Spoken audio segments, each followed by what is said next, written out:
Hello everyone. तो अब हम लोग बात करने वाले हैं question based on Gauss law. तो ये व्हाइट बोर्ड में आप लोग क्वेश्चन देख के डरिए मत, ठीक है। जितना क्वेश्चन बड़ा होता है उतना ही उसका सॉल्यूशन इजी होता है।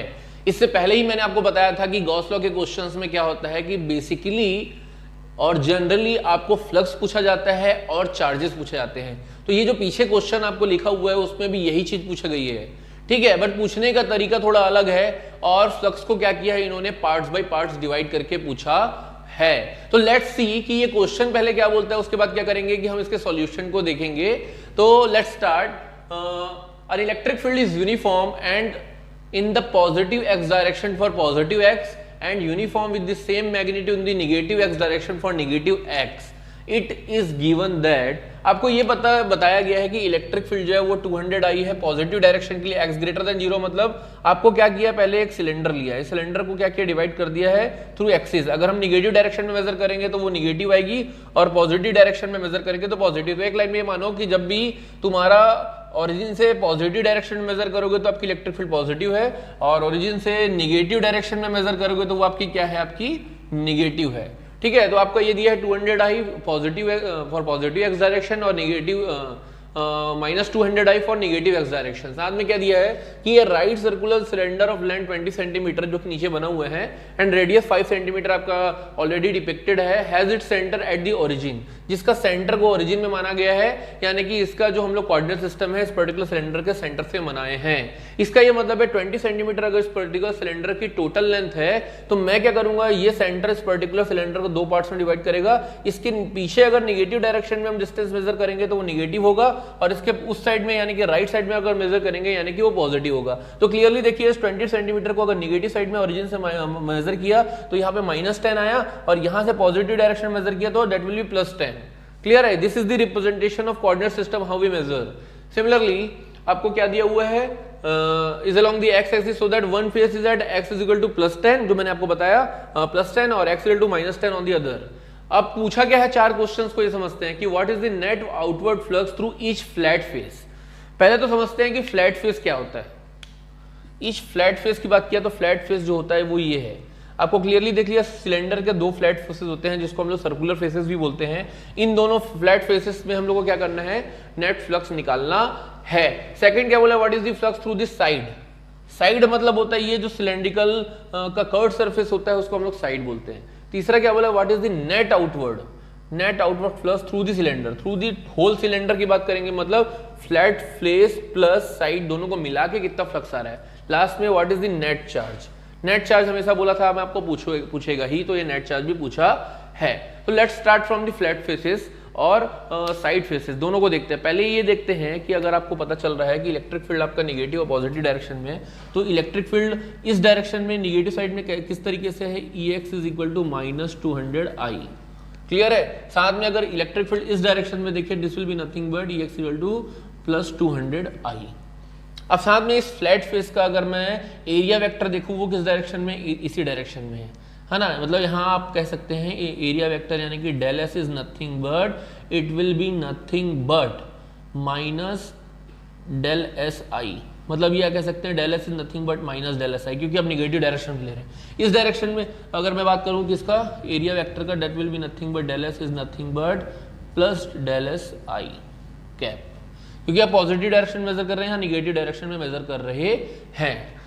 साथ में अगर अब बात करें कि यहाँ पे इन दोनों इलेक्ट्रिक फील्ड और सरफेस से एरिया के लिए एंगल कितना बन रहा है इन दोनों के बीच में 0 डिग्री, क्यों, क्योंकि इलेक्ट्रिक फील्ड भी उधर ही है और आपका एरिया भी इधर ही है। साथ में इधर भी एंगल कितना बन रहा है, इलेक्ट्रिक फील्ड भी उधर ही है और एरिया भी इधर ही है, यानी कि theta is equal to 0 degree. अब बात करते हैं साइड सरफेस की। आपकी इलेक्ट्रिक फील्ड इधर और इधर है, यानी कि इलेक्ट्रिक फील्ड का डायरेक्शन आपका इस तरीके से है, लेकिन आपका जो सरफेस का नॉर्मल जो है, सरफेस का जो नॉर्मल है यानी कि डेल एस वो किधर है, इधर है।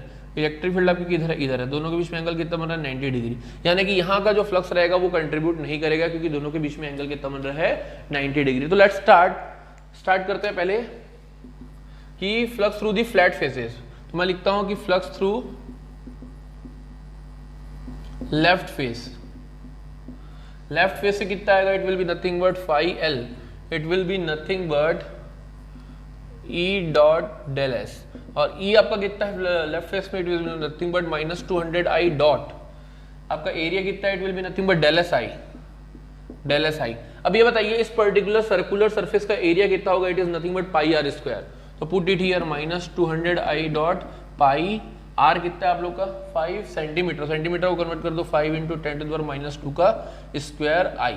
ये डॉट प्रोडक्ट है बीच में, आई का डॉट प्रोडक्ट कितना होता है 1, तो it will be nothing but -200 और ये भी माइनस साइन के साथ में था, आप लोगों को बता दिया था क्योंकि आपका जो डेल एस आई कितना था माइनस डेल एस आई, ये देखिए it will be again minus, तो माइनस माइनस प्लस हो जाएगा और ये डॉट प्रोडक्ट क्या हो जाएगा 1 हो जाएगा। तो 200 इंटू 3.14 इंटू 5 5 25 इंटू 10⁻⁴। ठीक है, तो इसको और थोड़ा सा रिफाइन वे में लिखते हैं, it will be nothing but 3.14 into ये हो जाएगा 25 2 जा 50 इंटू 10⁻² था 10⁻⁴ तो ये हो जाएगा 10⁻², तो ये हो जाएगा 3.14 इंटू 0.5 यानी कि it will be nothing but 3.14 का आधा करोगे तो कितना आएगा? It will be nothing but 1.57 और फ्लक्स का यूनिट क्या होता है आप लोग का? It will be nothing but newton metre square पर कूलम। ठीक है, this will be flux through the left surface. Similarly flux through, अगर मैं राइट फेस निकालूं तो right face it will be again flux right, it is nothing but e dot del s यानी कि it will be plus 200 I dot plus del s i, it will be nothing but 200 I dot again pi r square यानी कि पाई 5 into 10⁻² का square आई। ठीक है, मैं directly same values हैं, बस निगेटिव साइन नहीं आ रहा है यहाँ पे, निगेटिव यहाँ पॉजिटिव आ गया था तो मैग्नीट्यूड इसका सेम ही आएगा यानी कि 1.57 न्यूटन मीटर स्क्वायर पर कूलम। सेम चीज है ना, पूरी वैल्यू सेम है इसलिए आंसर क्या आएगा? सेम ही आएगा। इसलिए मैं डायरेक्टली लिख देता हूँ flux through right surface will be nothing but 1.57 newton metre square पर कूलम। तो ये आ गया लेफ्ट और राइट के थ्रू आप लोग का फ्लैट फेस के थ्रू। अब मैं बात करता हूँ किसके लिए? Flux through this side of the cylinder. ठीक है, तो इसके लिए मैं क्या कर रहा हूँ, ऊपर का जो क्वेश्चन है उसको रफ कर रहा हूँ ताकि मेरे को थोड़ा स्पेस मिल जाए।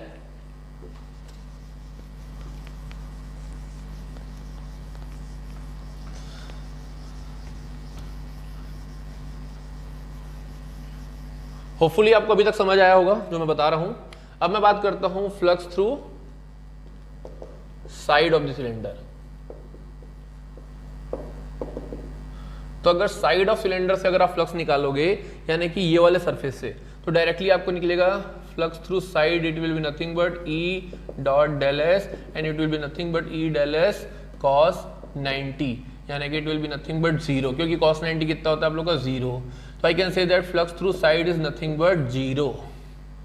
तीसरा क्या बोला है? What is the net outward flux through the cylinder? Net flux through the cylinder, तो नेट फ्लक्स आपका कितना हो जाएगा? It will be nothing but net flux is nothing but flux through left flux through right plus flux through side. तो ये आ जाएगा आप लोग का 1.57 प्लस 1.57 प्लस 0 यानी कि it will be nothing but 3.14 newton metre square पर coulomb. So this will be your net flux through the surface. अब आपका लास्ट पार्ट बच गया, what is the net charge. तो यहाँ पे निकाल देता हूँ आप लोग का नेट चार्ज। नेट चार्ज निकालने के लिए आपको कौन सा लॉ यूज करना पड़ेगा? By Gauss law. Gauss law आपका क्या बोलता है? Phi is equal to q upon epsilon naught यानी कि q is nothing but epsilon naught times of flux. Flux आपका कितना आया? 3.14 और एप्सिलॉन नॉट की वैल्यू कितनी होती है? 8.85 इंटू 10⁻⁻12। इसको मैं अप्रोक्सीमेशन से भी सॉल्व कर सकता हूँ। 3.14 को 3 मान लेता हूँ, 8.85 को 9 मान लेता हूँ इंटू 10⁻12। तो ये आ जाएगा 9 3 जा 27 इंटू 10⁻12। इसको और अच्छे से लिख सकते हैं, it will be nothing but 2.7 into 10⁻11 Coulomb's. This will be your charge.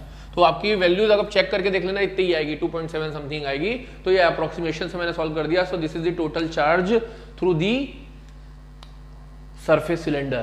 Clear है? तो सबसे पहले आप लोगों ने क्या किया? इस फ्लैट फेस से निकाला, उसके बाद आपने क्या किया?